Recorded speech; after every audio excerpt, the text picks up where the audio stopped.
Praise the Lord. मेरे अजीज़ों, परमेश्वर को हम धन्यवाद देते हैं। उस महान परमेश्वर ने बड़ा अनुग्रह किया, बड़ी दया की और एक बार फिर हमें आज की शाम अपने पवित्र नाम की महिमा करने का अवसर दिया। हम प्रभु को धन्यवाद देते हैं। लगभग 2 महीने बाद आज हम परमेश्वर के भवन में उपस्थित होकर के आराधना कर रहे हैं और आप लोग अपने घरों में बैठ कर के ही बेशक इसको देख रहे हैं, लेकिन खुदा की हम महिमा करते हैं कि प्रभु ने ये मौका हमें दिया है कि हम एक बार फिर से प्रभु को धन्यवाद देने पाएँ। लगभग 2 महीने से हमारे देश में भी लॉकडाउन है इस महामारी के कारण, इस बीमारी के कारण, और पूरे विश्व के बहुत से जगहों में मेरे अजीजों अभी तक लॉकडाउन था, जो अब धीरे धीरे खुल रहा है। कल तक हमारे देश में ये 4था लॉकडाउन लगा हुआ है। कल के बाद क्या हालत होता है ये हमें नहीं मालूम, लेकिन आगे जो भी होगा, जैसा भी होगा, जैसा भी सरकार के द्वारा हमें निर्देश दिया जाएगा, हम उसके अनुसार आगे देखेंगे। लेकिन हमारी आराधना लगातार चलती रहेगी। निर्देश कैसे भी आए, कितने भी धार्मिक पाबंदियां जो हैं वो लगी रहें, बेशक हम एकत्रित हो पाए नहीं हो पाए इससे कोई फर्क नहीं पड़ता, लेकिन हमारी आराधना खुदा की महिमा के लिए लगातार चलती रहेंगी। आज आप देख रहे हैं ये पूरा चर्च खाली है, पूरा का पूरा जो ये चर्च है खाली है। खाली मैं अकेला इस परमेश्वर के पवित्र भवन में उपस्थित होके उसके पवित्र नाम की आराधना के लिए इस रिकॉर्डिंग को करा रहा हूँ। और मेरे अजीज़ों, ये मत सोचिए कि आप लोग परमेश्वर के भवन में नहीं हैं। आज हम आपको यही बात खुदा के वचन के द्वारा बताएंगे कि कहाँ है परमेश्वर का भवन। हमको तो थोड़ा सा आने की सुविधा हुई, हम आ गए और इस भवन के अंदर खाली बेंचेस के साथ ही हम खुदा की आराधना इस समय कर रहे हैं। और इस आराधना को प्रभु की महिमा के लिए हम रिकॉर्ड करा रहे हैं और फेसबुक पर के माध्यम से आप लोगों के साथ भी हम आराधना कर रहे हैं। लेकिन आप लोग इस बात के लिए ज़रा भी दुखित मत होइए कि आप लोग परमेश्वर के भवन में उपस्थित नहीं हो पा रहे हैं। आज हम आपको बताएंगे, you are in the house of the God. आप परमेश्वर के भवन में उपस्थित हैं। ये बेंचेस खाली हैं, कोई बात नहीं। इन खाली बेंचेस से खुदा पे कोई फर्क नहीं पड़ता। हाँ, ये अवश्य है कि खाली बेंचेस होना अच्छी बात नहीं है। हमें परमेश्वर के भवन में आराधना के लिए आना है, और परमेश्वर का भवन आज नहीं, पीढ़ियों से खुदा चाहता है, उसने बनाए अपने भवन इसलिए कि लोग उसमें आके आराधना करने पाएं। लेकिन मेरे अजीजों, ऐसी परिस्थिति तो पहले कभी आई नहीं थी। मनुष्य का पाप भी इतना बढ़ गया है, गुनाह इतना बढ़ गया है कि खुदा खुद जो है मनुष्य को अपने नज़दीक आने अब नहीं देता है। लेकिन जिस तरीके से हमने पिछले दिनों आपसे बताया, बातें की, कहा कि यकीनन अगर हम सच्चे रूप से पश्चाताप करें तो खुदा अनुग्रह करेगा, फिर हमें अपने नज़दीक आने का मौका देगा। और मेरे अजीज़ों, हम फिर मिल कर के खुदा के पवित्र नाम की आराधना इस भवन के अंदर करने पाएंगे। सो हम उस महान परमेश्वर को हम धन्यवाद देते हैं जिसने हमें ये मौका दिया है कि आज इस स्थान पर आकर के हमने उसके पवित्र नाम की महिमा की है। उसके पवित्र चरणों पर एकत्रित होते हुए, भले ही अपने घरों में, लेकिन सारे ध्यान को उसके पवित्र उपस्थिति को महसूस करते हुए हम उससे इस बात को कहें, प्रभु हम आपके पवित्र चरणों पर आते हैं। इस गीत को गाते हुए आए हैं हम तेरे चरणों में, लेकर हम स्तुति। आए हैं हम तेरे चरणों में, लेकर हम स्तुति। Hallelujah, hallelujah, hallelujah, hallelujah, hallelujah, hallelujah, hallelujah, hallelujah. प्यारे मसीहा आशीष दे हमें, आत्मा से तो भर दे हमें। प्यारे मसीहा आशीष दे हमें, आत्मा से तो भर दे हमें। हालेलुया, हालेलुया, हालेलुया, हालेलुया,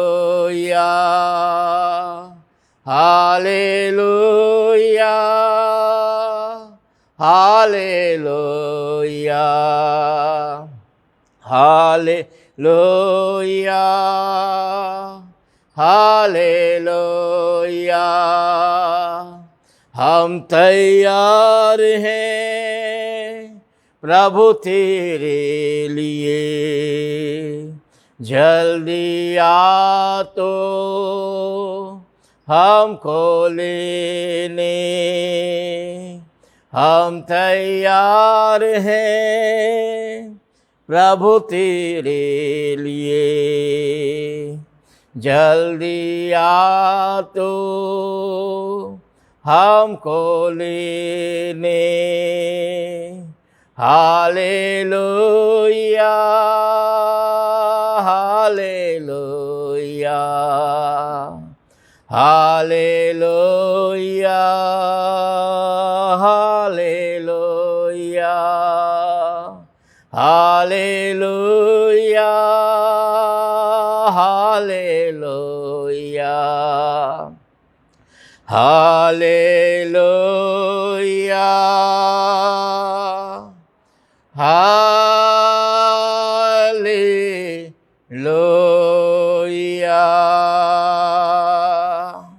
प्रार्थना करें। प्यारे परमेश्वर, हम आपको धन्यवाद देते हैं, आपके पवित्र चरणों पर आते हैं। आपका अनुग्रह है, आपकी दया है कि हम जीवितों की ज़मीन पर पाए जाते हैं। आपने हर दुख, मुसीबत, परेशानी, बीमारी, मौत से हमें बचाया है प्यारे खुदावन, और अपने पवित्र नाम की महिमा कराई है। हम धन्यवाद देते हैं प्रभु आपके अनुग्रह के लिए, जबकि एक भयंकर महामारी पूरी दुनिया में फैली हुई है। हमारे देश में भी भयंकर रूप से ये कोरोना फैल रहा है। दिन प्रतिदिन प्रभु इस रोग से ग्रसित लोगों के आंकड़े सामने आते जा रहे हैं, और रोज़ ब रोज़ इसके अंदर प्रभु इजाफा होता चला जा रहा है। लेकिन आपसे प्रार्थना है, यीशु के नाम में इस बीमारी का संक्रमण रुक जाए, इसका फैलना रुक जाए, और प्रभु लोग सावधान हो, सावधानियां बरते, सोशल डिस्टेंसिंग का पालन करें। और आए प्यारे खुदावन, जो भी न केवल हमारे पटना से, न केवल हमारे राज्य बिहार से, और न केवल हमारे हिंदुस्तान से, बल्कि पूरे विश्व से ये जड़ से समाप्त हो जाए प्यारे खुदावन। जिस कारण पूरे विश्व में प्रभु आपके भवन में लोग आ नहीं पा रहे हैं और एकत्रित होकर आपकी आराधना नहीं कर पा रहे हैं, जबकि आपका वचन इस बात को कहता है जब तक प्रभु आप आ ना जाएं हम एकत्रित होना, इकट्ठा होना ना छोड़ें। लेकिन आए प्यारे परमेश्वर, शैतान ने जो ये भयंकर जाल इस बीमारी के रूप में फेंका है, और प्रभु ये मजबूरी हो गई है खुदावन कि हम लोग एकत्रित नहीं हो पा रहे। हम जानते हैं प्रभु हमारे गुनाह के भी ये नतीजे हैं, हमारे पाप के कारण भी हैं, क्योंकि कोई भी चीज़ आपके मर्जी के खिलाफ नहीं हो सकती। आप खुद हमसे रूठ गए हैं, आप खुद हमसे क्रोधित हो गए हैं, आपने स्वयं हमको अपने नज़दीक आने से रोक दिया है, क्योंकि हम जो करते हैं सब बुरा करते हैं। लेकिन पिता हमको सामर्थ्य दे कि हम अपने बुरे कर्मों से फिरें, पश्चाताप करें, और प्रभु आपका क्रोध हम पे से दूर हो, दया करें मालिक, और हमें फिर से अपने पवित्र भवन में एकत्रित होने का मौका दें। हम धन्यवाद देते हैं प्रभु, और आपके पवित्र सामर्थ्य हाथों में सौंपते हैं। आपने इस वर्ष 5 महीना हमें संभाला है। कल आपका पवित्र दिन है, आराधना का दिन है प्रभु, महीना का अंतिम दिन है, और फिर 6ठे महीने में हम प्रवेश करेंगे प्यारे खुदावन। प्रभु आपसे प्रार्थना है कि अब आप परिस्थिति को नॉर्मल करें। गर्मी बेशक बढ़ रही है प्रभु, गर्मी से भी लोग सताए जा रहे हैं, गर्मी से भी परेशान हो रहे हैं प्रभु। खुदावन प्रार्थना करते हैं इस गर्मी को भी कम करें, और जो हमारे गरीब मजदूर भाई लोग हैं प्यारे परमेश्वर, जो सड़कों पर चल रहे हैं और जो परेशान हैं खुदावन, हम सब के लिए प्रार्थना करते हैं प्रभु, अपना अनुग्रह करें, अपनी दया करें प्यारे खुदावन। हमारे राज्य बिहार के चलाने वालों के साथ हो, इस देश को चलाने वालों के साथ हो प्रभु, और अपना अनुग्रह करें प्यारे खुदावन। और प्रार्थना करते हैं प्रभु, नई नई तरीके की परेशानियां हमारे इस देश पर आ रही हैं प्रभु, सब दूर करें और अपनी महिमा कराएं। अब टिड्डियां प्रभु भयंकर रूप से अटैक कर रही हैं कई राज्यों पर। ये टिड्डियों के दल प्रभु, हम जानते हैं आपके वचन के अनुसार अंत के ज़माने में बहुत कुछ होना है, और वो सब हो रहा है प्रभु। हम जान रहे हैं कि अंत निकट है, लेकिन हम दया चाहते हैं आपकी अपने ऊपर, अपने देश के ऊपर। और प्रभु इन टिड्डियों के द्वारा जो किसानों का भयंकर नुकसान हुआ है, देश का नुकसान हो रहा है प्रभु, आप रोकें और इन टिड्डियों के दल को दूर करें, और प्रभु अपने पवित्र नाम की महिमा कराएं। आज जो वचन हम देखने जा रहे हैं प्रभु, उस वचन पर भी आपकी आशीष हो, आपका अनुग्रह हो, उसके द्वारा आपकी महिमा हो।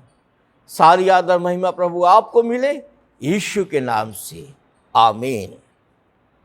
Praise the Lord. मेरे अजीजों, प्रभु के पवित्र नाम की हम महिमा करते हैं। उस महान परमेश्वर ने जो हमें ये मौके दिए हैं, हाँ, हम उसके निकट आएं, और आइए मेरे अजीजों इस गीत को गाएं। दिल मेरा ले ले प्यारे यीशु, तूने इसे बनाया है, इसमें तू अपना घर बना ले, जिसके लिए ये बनाया है। और मेरे अजीजों, आज यही बात हम आपको बताएंगे, ये दिल ही परमेश्वर का भवन है, इसी को खुदा ने अपना घर बनाया है। वचन इस बात को कहता है, क्या तुम नहीं जानते कि तुम पवित्र आत्मा का मंदिर हो और परमेश्वर तुम में निवास करता है। आज बेशक ये बेंचेस खाली पड़ा है, तो इससे कोई दुखी मत होइए मेरे अजीजों। खुदा का ये भवन बेशक है जो बनाया गया उसकी आराधना के लिए, लेकिन खुदा केवल इसी भवन में नहीं रहता। ये बात हमने कई बार आपको बताई है। जब तक हम यहाँ बैठे हैं तब तक हम खुदा के भवन में बैठे हैं, और जब हम यहाँ से उठते हैं तो खुदा यहीं नहीं रह जाता, खुदा भी हमारे साथ जाता है। और आज हमारा परमेश्वर हमारे सब घरों में, हमारे घर ही खुदा के घर बन गए हैं। जहां हम हैं वहां खुदा है, जहां हम उसकी आराधना कर रहे हैं वहां उसकी उपस्थिति है मेरे अजीजों। इसलिए इस बात को सोच के कि हम खुदा के भवन में उपस्थित नहीं हो पा रहे हैं, दुखी मत होइए। आइए मेरे साथ इस गीत को गाइए। और गीत की किताबों में जो चर्च के गीत की किताब है, गीत नंबर 121 है, जहाँ ये गीत है, दिल मेरा ले ले प्यारे यीशु तूने इसे बनाया है। दिल मेरा ले ले प्यारे यीशु तूने इसे बनाया है, इसमें तू अपना घर बना ले, जिसके लिए ये बनाया है। दिल मेरा ले ले प्यारे यीशु तूने इसे बनाया है। दुनिया की सब चीजें निकाल कर इसे पाक और साफ कर। दुनिया की सब चीजें निकाल कर इसे पाक और साफ कर। गंदगी गुनाहों की धोखा उस खून से जो बहाया है। दिल मेरा ले ले प्यारे यीशु तूने इसे बनाया है। बहुत साल में रहा तुझसे दूर, लापरवाही ने किया दो। बहुत साल में तुझसे रहा दो, लापरवाही ने किया दो। फजल प्यार रहम की बख्शिश ने की, सबर कर मुझे सिखाया है। दिल मेरा ले ले प्यारे यीशु तूने इसे बनाया है। जब पढ़ता हूँ कलामे पाक जो रास्ता है शाहिरा,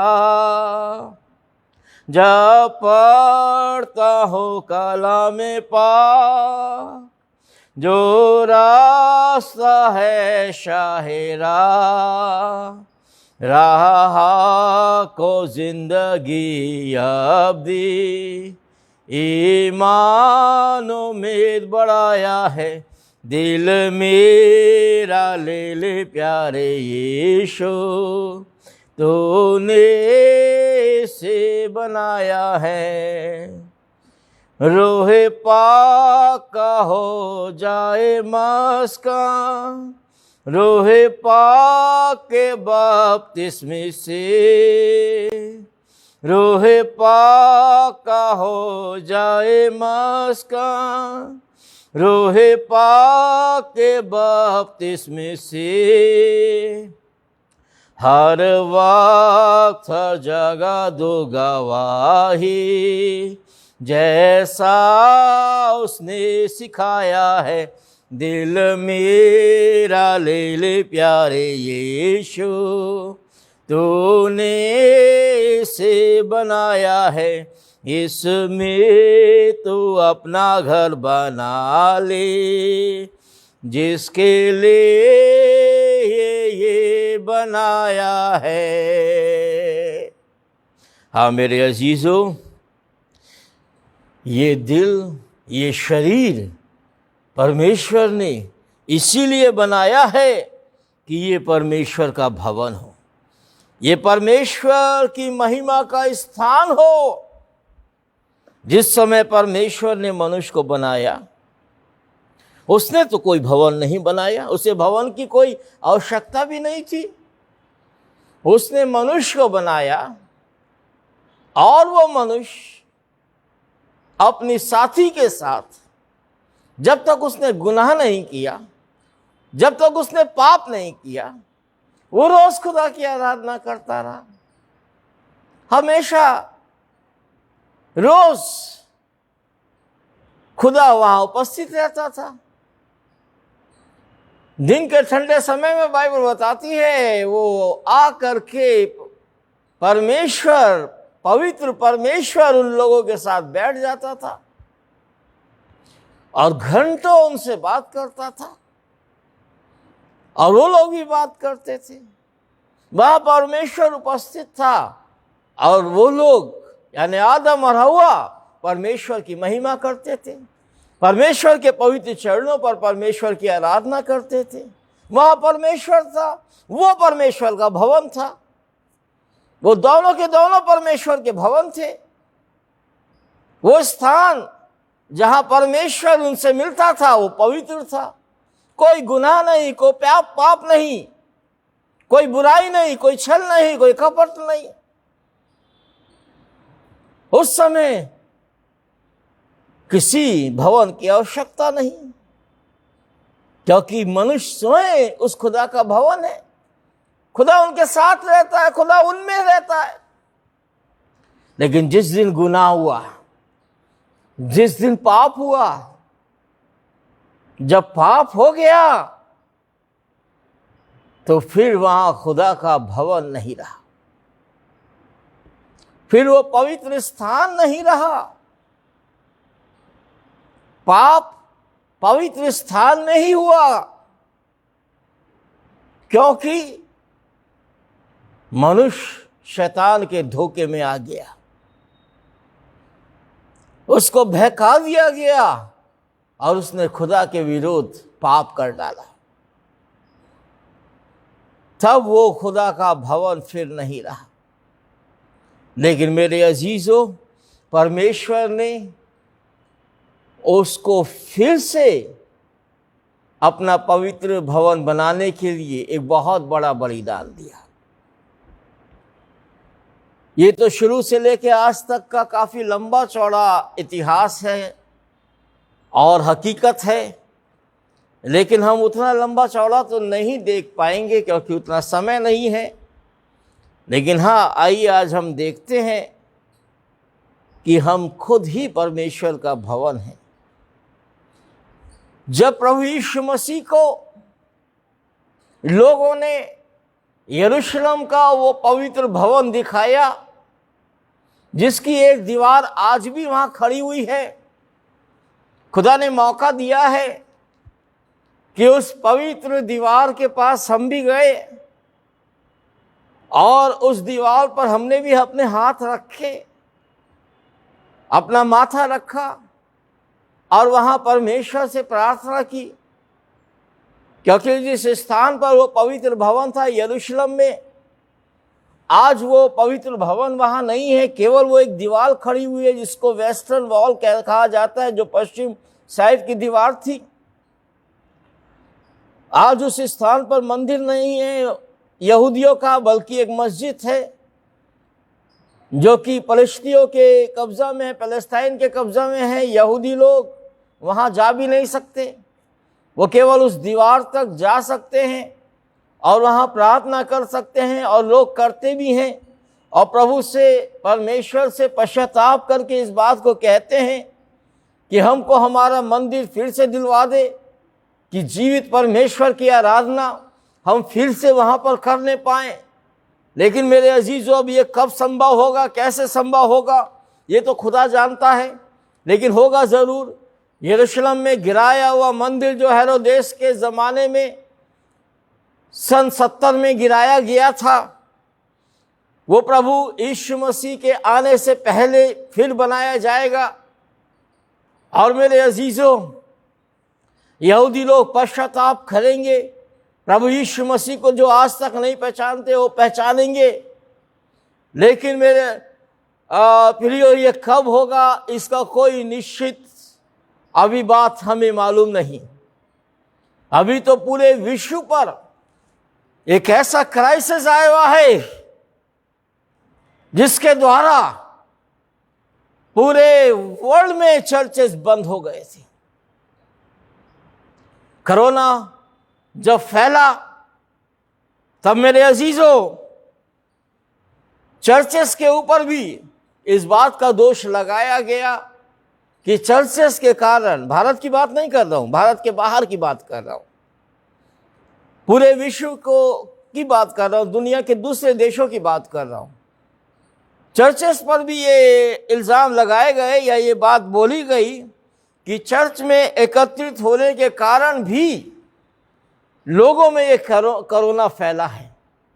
हालांकि ये गुनाह, ये पाप तो चीन में हुआ और सब पूरी दुनिया जानती है, चीन के द्वारा ही पूरी दुनिया में ये फैला गया। गुनाह हमेशा फैलता जरूर है, ये जान रखिएगा। मनुष्य अगर गुनाह को कंट्रोल कर ले तो बहुत से दुखों से बच सकता है। मनुष्य अगर अपने पाप को पश्चाताप के द्वारा रोक दे, अगर चाइना में लोग पश्चाताप करते और इस गुनाह को, इस बीमारी को चाइना से बाहर निकलने नहीं देते, तो आज पूरा विश्व जो करहा रहा है इससे कोई ज्यादा फर्क नहीं पड़ता। लेकिन जानबूझ के इस पाप को फैलाया गया, इस गुनाह को फैलाया गया, और मनुष्य गुनाह को फैलाता ही है क्योंकि उसका नेचर हो गया है ये। इसीलिए तो खुदा रूठा हुआ है, अपने नजदीक हमें आने नहीं देता। अगर मनुष्य पाप करके पश्चाताप करे तो पाप फैलने से रोक जाएगा, आगे नहीं बढ़ेगा। लेकिन ऐसा हुआ नहीं, पूरे विश्व में ये बीमारी फैला दी गई। और मेरे अजीजों, यूरोप के बहुत से देशों में जहां लोग ज्यादा से ज्यादा कई हजारों की संख्या में आते हैं आराधना करने के लिए, तो कोई व्यक्ति जो संक्रमित था, बेशक उसके द्वारा फैला, चर्च के द्वारा नहीं फैला, व्यक्ति के द्वारा फैला, लेकिन चर्च बदनाम हो गया। चर्च कोई जगह थोड़ी है, चर्च तो मनुष्य है, कलीसिया तो मनुष्य है। और उसके बाद धीरे धीरे आज ये पूरी दुनिया में फैलते हुए ये हाल हो गया है कि अमेरिका में इसके द्वारा मरने वालों की संख्या लाख से ऊपर चली गई है। लगभग 55 लाख से ऊपर पूरे विश्व के अंदर लोगों में ये बीमारी फैल चुकी है। कई लाख लोग पूरे विश्व में मर चुके हैं। आज भी कई जगह चर्चे शुरू नहीं हो रहे हैं क्योंकि वैसी परिस्थिति नहीं है मेरे अजीज। पहले तो कई जगह चर्च यूं ही खाली रहते थे क्योंकि वहां लोगों को चर्च से या परमेश्वर से कोई मतलब नहीं था। लेकिन अब मेरे अजीजों, चर्च एक तो इस कारण खाली है क्योंकि ये बीमारी फैल गई है और लोगों को एकत्रित होने से रोक दिया गया है। लेकिन मेरे अजीजों, अभी सोशल मीडिया पर हमने एक ऐसे चर्च की तस्वीर देखी और आप लोगों ने भी देखी होगी, ये बहुत वायरल हो रहा है, जो सचमुच दिल तोड़ देता है। उसमें चर्च तो बेशक खाली है, जहां भी यूरोपियन देश का ये दिखाया जा रहा है, वायरल किया जा रहा है, चर्च तो एकदम खाली है। इसलिए नहीं कि लोग उसमें आ नहीं रहे, वो तो है अपने जगह पर कि लोग उसमें आ नहीं रहे, लेकिन चर्च इसलिए खाली हो गया क्योंकि उस चर्च के बहुत से सदस्य, मैक्सिमम लगभग सभी सदस्य कोरोना महामारी के कारण मारे जा चुके हैं। और पास्टर ने क्या किया कि हर एक चर्च पे अपने परिवार जो चर्च में आते थे, जहां बैठते थे, बेंचेस पर उनकी तस्वीर रख करके पूरे चर्च में वो बेचारा पास्टर सबके लिए रो रो के प्रार्थना किया। बेंचेस पूरे खाली हैं, हर एक बेंच पे परिवारों की तस्वीर है, और वो परिवार आज इस दुनिया में भी नहीं है। पास्टर का हृदय का हाल मैं समझ सकता हूं। रो रो के एक एक बेंच के पास जाके वो सबके लिए प्रार्थना कर रहा है मेरे अजीजों। लेकिन खुदा का फजल है, खुदा का अनुग्रह है हम पर, हमारे इस देश पर, कि अभी इस कोरोना रूपी महामारी से हमारे अपने जानने वालों में से किसी की जान नहीं गई है। प्रभु ने सुरक्षित रखा है हमको, हमारी कलीसिया को। हम पश्चाताप करते हुए परमेश्वर के पवित्र चरणों पर आए और आइए देखें परमेश्वर का भवन होता क्या है। उत्पत्ति की पुस्तक का हम कुछ पद पढ़ेंगे जो आप सब भी जानते हैं, जहां पर याकूब जो इजहाक का बेटा है, उसने धोखे से अपने पिता से आशीर्वाद लिया था। इजहाक और रिबका के दो बेटे याकूब और एसाव, हम उसके विषय में जानते हैं। और एसाव इजहाक अपने बड़े बेटे एसाव से ज्यादा प्रेम करता है, ये बाइबल बताती है। इसलिए क्योंकि एसाव शिकारी था और वो शिकार मार मार के अपने पिता को अच्छे से अच्छा मांसाहारी भोजन खिलाता था और पिता भी उससे ज्यादा प्यार करता था। और पिता इजहाक ने एक बार अपने उस बेटे को ये कहा कि एक अच्छा सा शिकार मेरे लिए मार के ला, आज मैं तुझको ढेर सारा आशीर्वाद दूंगा। और एसाव ने ऐसा किया। लेकिन रिबका जो उसकी मां थी, वो छोटे बेटे से प्यार करती थी, याकूब से, और वो नहीं चाहती थी कि इजहाक जो है वो सारा जो आशीर्वाद है वो एसाव को ही दे दे। वो चाहती थी कि उसके छोटे बेटे यानी याकूब को वो आशीर्वाद मिलने पाए।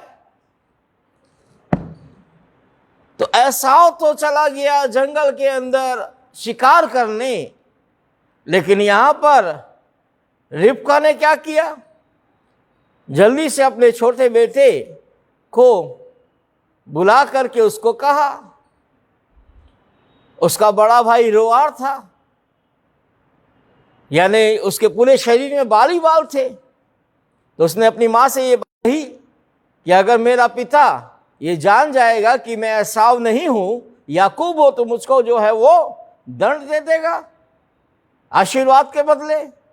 लेकिन उसने की मां ने कहा, नहीं, मैं तेरे बाल तेरे शरीर पे लगा देती हूँ। और उसने बकरी के बाल लगा करके उसको अच्छा सा भोजन अपने आदमी की इच्छा अनुसार बना करके उसको दे दिया कि जा बोलना कि मैं एसाव हूं और आशीर्वाद तू ले लेना।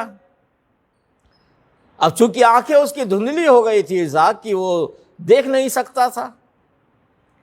और जब याकूब धोखे से उसके सामने गया, उसको खिलाया, तब वो बोलने लगा कि तू कौन है। इजहाक ने कहा तू कौन है, तो ये झूठ बोला याकूब कि मैं तेरा बड़ा बेटा एसाव हूं। तो इजहाक ने कहा तेरी आवाज तो नहीं लगती, इधर आ मैं तुझे छू के देखूं, क्योंकि वो जानता था उसके बेटे के शरीर पे बाल है और वो छू करके उसको पहचान सकता था। ये गया, इसने अपने बाहां जहां पर बकरी के बाल लगे हुए थे उसको आगे कर दिया। इजहाक ने छू के देखा कि हाँ शरीर पर बाल है, तो उसने सोचा ठीक है ये एसाव ही है। लेकिन फिर भी उसने कहा आवाज तो तेरी एसाव की तरह नहीं लगती। लेकिन फिर भी सारा आशीर्वाद उसने जो है याकूब को दे दिया। और धोखे से याकूब ने उस आशीर्वाद को अपने ऊपर ले करके वहां से चला गया। तुरंत एसाव भी थोड़ी देर बाद आ पहुंचा। तब इजहाक को ये बात मालूम हो गई कि उसका छोटा बेटा उसको धोखा दे करके पूरा आशीर्वाद लेकर के चला गया है। तब एसाव बहुत रोया, गिड़गिड़ाया कि तू मुझको कुछ भी दे लेकिन आशीर्वाद दे। उसको भी फिर थोड़ा आशीर्वाद दिया, लेकिन वो तो पहले ही अपने बड़े बेटे को अपने छोटे बेटे के अधीन कर चुका था। ये सब खुदा की मर्जी के मुताबिक है मेरे अजीजों, क्योंकि जो जैसा जीवन जीता है परमेश्वर उसको वैसे ही उसके सामने दिखाता है। लेकिन आप सब जानते हैं हुआ क्या? एसाव इज़ाक बोल रहे हैं, याकूब के खून का प्यासा हो गया और उसने कहा मैं अब इसका जान ले लूंगा, मैं उसको मार डालूंगा। उसका क्रोध उसकी मां ने देखा, तब वो अपने छोटे बेटे को बुलाती और कहती है, जा तेरा भाई तुझे मारने के लिए, घात करने के लिए देख रहा है, जाके छिप जा और अपने मामा लाबान के यहां दौड़ जा। और मेरे अजीजों, याकूब जो है फिर वो अपने मामा लाबान के यहाँ जाता है, और जब वो लाबान के यहाँ जा रहा है पद्दनराम की तरफ, तब रास्ते में वो एक सपना देखता है। आज उसी सपने को इस समय हम देखने जा रहे हैं। याकूब उसका 28वां अध्याय और उसके 10 से 22 पद तक मैं पढ़ रहा हूं। यहां पर याकूब बेरशेबा से निकल के हारान की ओर चला और उसने किसी स्थान में पहुंचकर रात वहीं बिताने का विचार किया, क्योंकि सूर्य अस्त हो गया था। इसलिए उसने उस स्थान के पत्थरों में से एक पत्थर को ले अपना तकिया बना के रखा और उसी स्थान में सो गया। तब उसने सपन में क्या देखा कि एक सीढ़ी पृथ्वी पर खड़ी है और उसका सिरा स्वर्ग तक पहुंचता है और परमेश्वर के दूत उस पर से चढ़ते उतरते हैं। और यहोवा ने उसके ऊपर खड़ा होकर, यहोवा कहता है, मैं यहोवा तेरे दादा अब्राहम का परमेश्वर और इज़ाक का भी परमेश्वर हूँ, और जिस भूमि पर तू लेटा है उसे मैं तुझको और तेरे वंश को दूंगा, और तेरा वंश भूमि के धूल के किनकों के समान बहुत हो जाएगा, और पश्चिम और पूरब और वो उत्तर और दक्षिण और चारों ओर फैलता जाएगा, और तेरे वंश के द्वारा पृथ्वी के सारे कुल आशीष पाएंगे। सुन, मैं तेरे संग रहूंगा, जहां कहीं तू जाए तेरी रक्षा करूंगा और तुझे इस देश में लौटा ले आऊंगा। मैं अपने कहे हुए को जब तक पूरा ना कर लूं तब तक तुझको ना छोड़ूंगा। तब याकूब जाग उठा और कहने लगा, इस स्थान में निश्चय ही यहोवा है, और मैं इस बात को जानता ना था। और भय खाकर उसने कहा, यह स्थान क्या ही भयानक है, ये परमेश्वर के भवन को छोड़ और कुछ नहीं हो सकता, वरन यह स्वर्ग का फाटक ही होगा। भोर को याकूब उठा और अपने तकिए का पत्थर लेकर उसका खंबा खड़ा किया और उसके सिरे पर तेल डाल दिया और उस स्थान का नाम बेतेल रखा। उस नगर का नाम पहले लूज था। तब याकूब ने यह मन्नत मानी कि यदि परमेश्वर मेरे संग रहकर इस यात्रा में मेरी रक्षा करे, मुझे खाने को रोटी और पहनने के लिए कपड़ा दे, और मैं अपने पिता के घर में कुशल क्षेम से लौट आऊं, तो यहोवा मेरा परमेश्वर ठहरेगा, और ये पत्थर जिसका मैंने ये खंबा खड़ा किया है परमेश्वर का भवन ठहरेगा, और जो कुछ तू मुझको दे उसका 10वांश मैं अवश्य तुझे दिया करूँगा। परमेश्वर अपने वचन के पढ़े जाने और सुने जाने पर अपनी आशीष दे। मेरे अजीजों, ज़्यादा लंबा चौड़ा कोई संदेश हम आपको भी इस समय देने नहीं जा रहे हैं। छोटी सी साधारण सी बात हम आपको इसके द्वारा बताने जा रहे हैं। याकूब ने क्या किया क्या नहीं किया वो सब अभी हम नहीं देख रहे हैं। कैसे उसने धोखा दिया, कहाँ वो भाग रहा था, कैसे उसने शादी यहाँ की, कैसे उसके बच्चे उत्पन्न हुए, वो सब इसके बाद का वर्णन है। लेकिन मेरे अजीज़ों वो सब अभी हम नहीं देख रहे, उतना समय मेरे पास में नहीं है। लेकिन हाँ, ये बात आपको बता रहे हैं कि जब वो अपने भाई के पास से, अपने माँ बाप के पास से, अपने मामा के पास चला, तो वो देश जहाँ वो रहते थे वो बेरशबा था, और उसका मामा लाबान जहाँ रह रहा था उस जगह का नाम हरान था। और वो हरान की तरफ चला और एक स्थान में जहाँ सूर्यास्त हो गया तो उसने वहीं रुक जाना उचित समझा, और एक पत्थर को लेकर के वो वहाँ सो गया, उसको अपना तकिया बना के। तब उसने एक सौपन देखा, और ये सौपन में और आप सब जानते हैं कि ये सौपन उसने देखा जमीन से आसमान पर एक सीढ़ी लगी हुई है, और परमेश्वर के दूत उससे उतर रहे हैं और चढ़ रहे हैं। और उस सीढ़ी के ऊपर खड़े होकर परमेश्वर यहोवा उससे वादा करता है कि मैं यहोवा तेरे दादा अब्राहम का परमेश्वर हूं, इसहाक का तेरे पिता का परमेश्वर हूं, और जिस भूमि पर तू लेता है मैं उसको तुझे और तेरे वंश को दूंगा, क्योंकि मैं तेरा भी परमेश्वर हूं। और मेरे अजीजों, फिर वो कहता है जहां कहीं तू जाए मैं तेरी रक्षा करूंगा, और इस देश में तुझे लौटा ले आऊंगा, और अपने कहे हुए को जब तक मैं पूरा ना कर लूं मैं तुझे नहीं छोड़ूंगा। अब इतना देखने के बाद ये तो जाग उठता है, डर से भय से कांप उठता है, क्योंकि ये जान लिया था कि जिस स्थान पर वो है वो यहोवा का स्थान है। उस स्थान पे परमेश्वर ने उससे बात की है। और मेरे अजीजों, उसने इस बात का निर्णय वहीं पर किया कि अगर परमेश्वर मेरी यात्रा सुरक्षित रखे, मैं सुरक्षित जाऊं, सुरक्षित वापस आऊं, और यहोवा मेरे को खाने को दे, मेरे साथ रहे, और मैं सुरक्षित अपने वापस माता पिता भाई के पास पहुंच जाऊं, तो यहोवा मेरा यहोवा है। हालांकि शर्त नहीं रखनी चाहिए, परमेश्वर शर्तों के साथ परमेश्वर नहीं बनता, वह अनुग्रह के साथ परमेश्वर बनता है। उसका अनुग्रह याकूब पर था, इसलिए वो परमेश्वर था, और शर्तें यहाँ पर कोई बात नहीं है। लेकिन याकूब ने ऐसा कहा, परमेश्वर ने वैसा किया। जब वो जाग उठा, कांप रहा था कि ये स्थान परमेश्वर के भवन से कम नहीं है।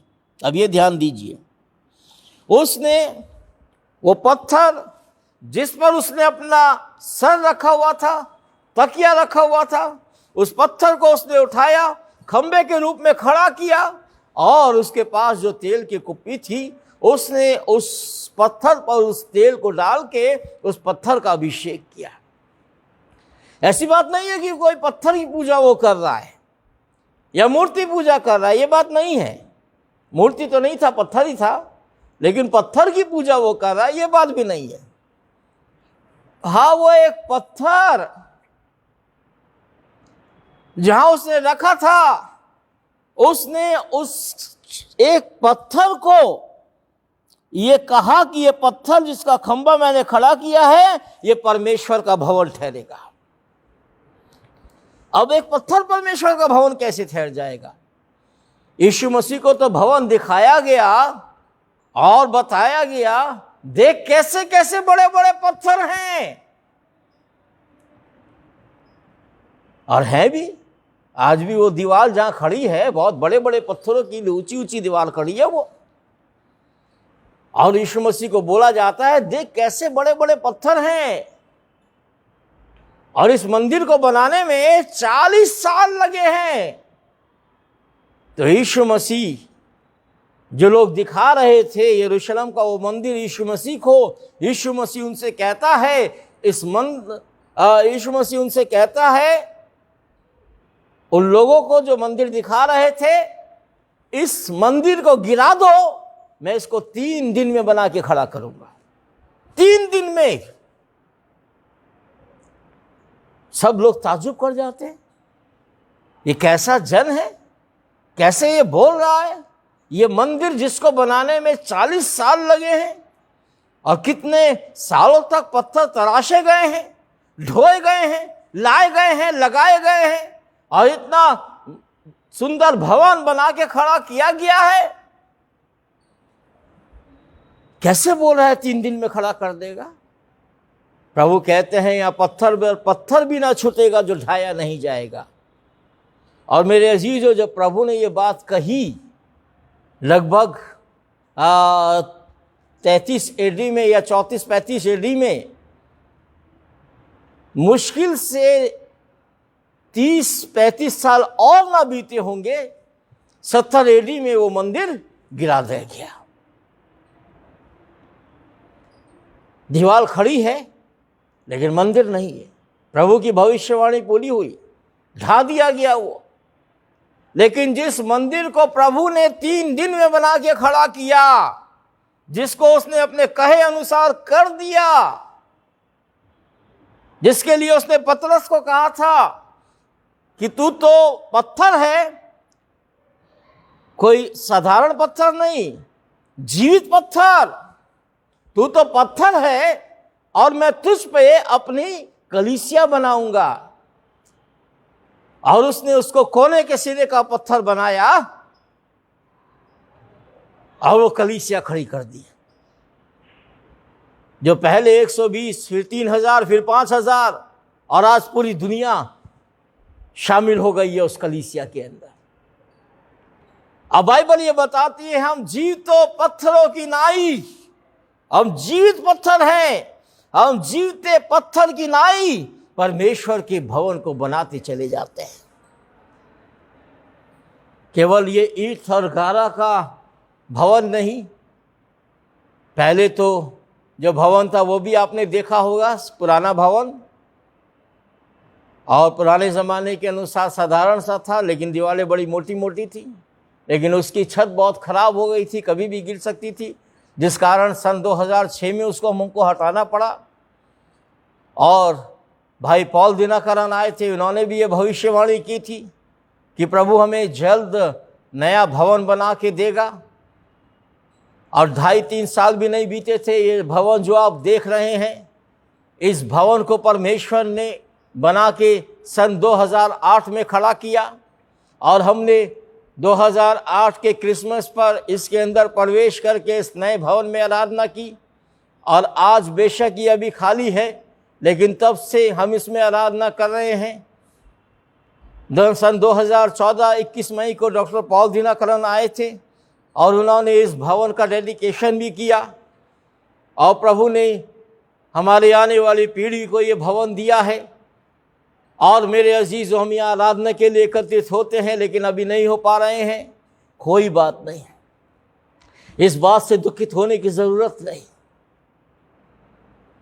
जहाँ याकूब ने एक पत्थर रखा, उस पत्थर को उसने परमेश्वर का भवन बोला।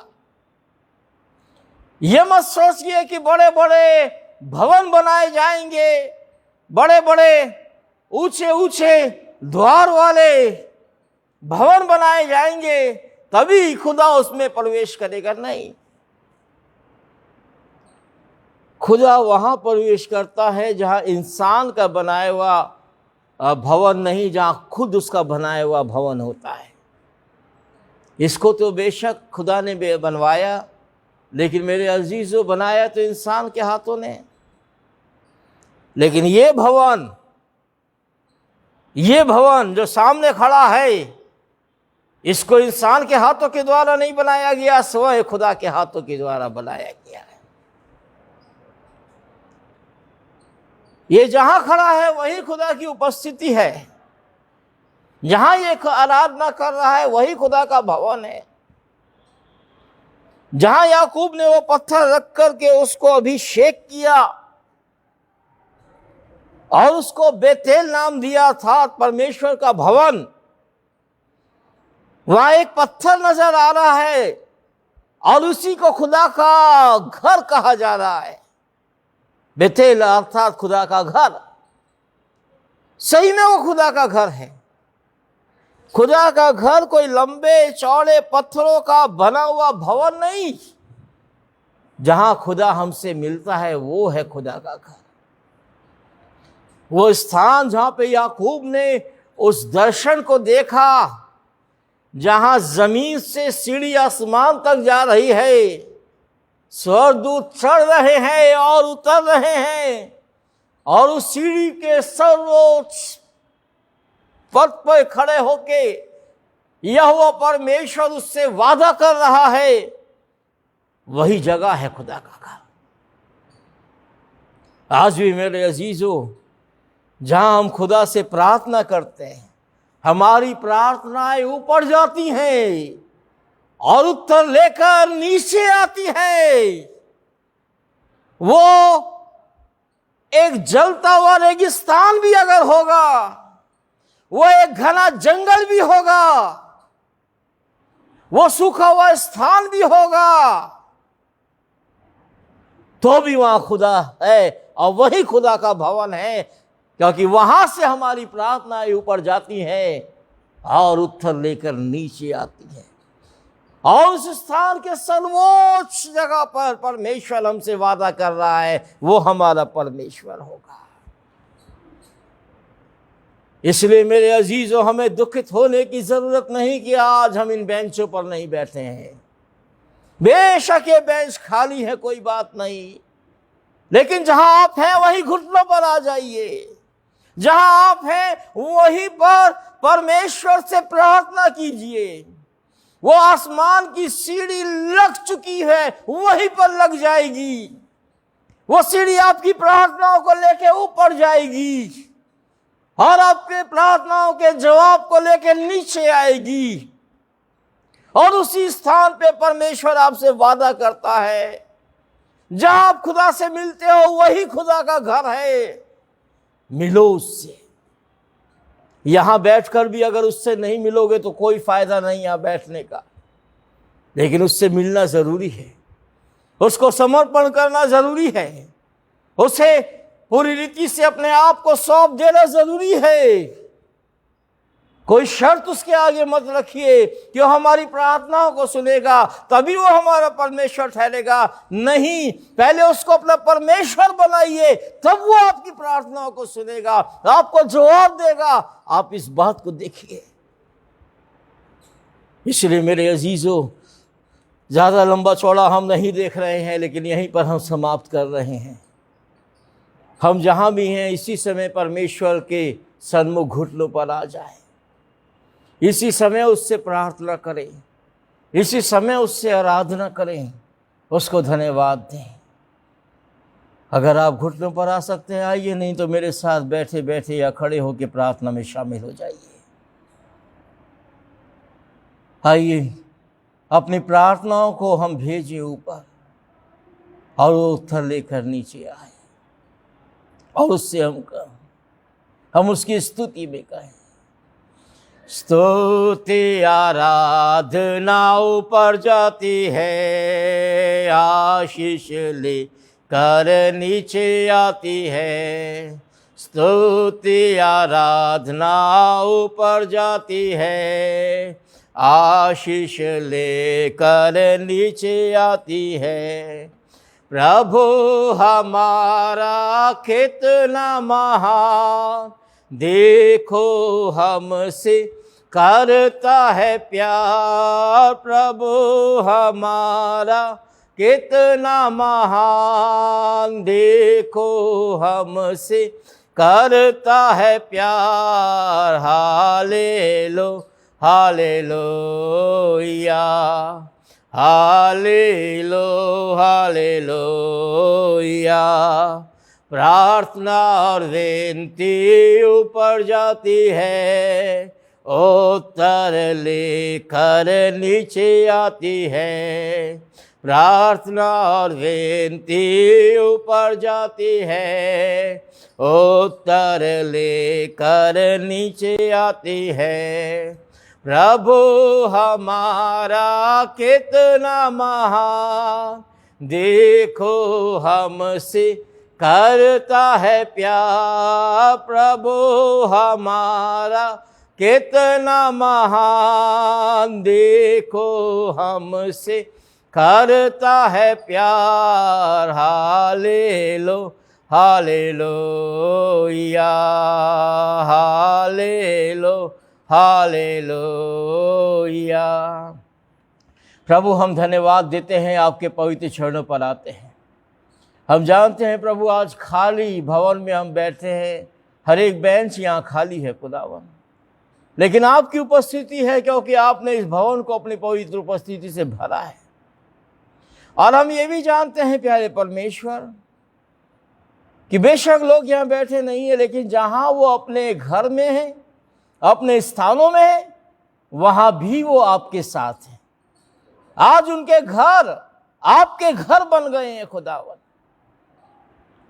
और जो किसी का भी घर अगर आपका घर नहीं तो वो व्यर्थ घर है प्रभु, क्योंकि हर घर आपका घर है।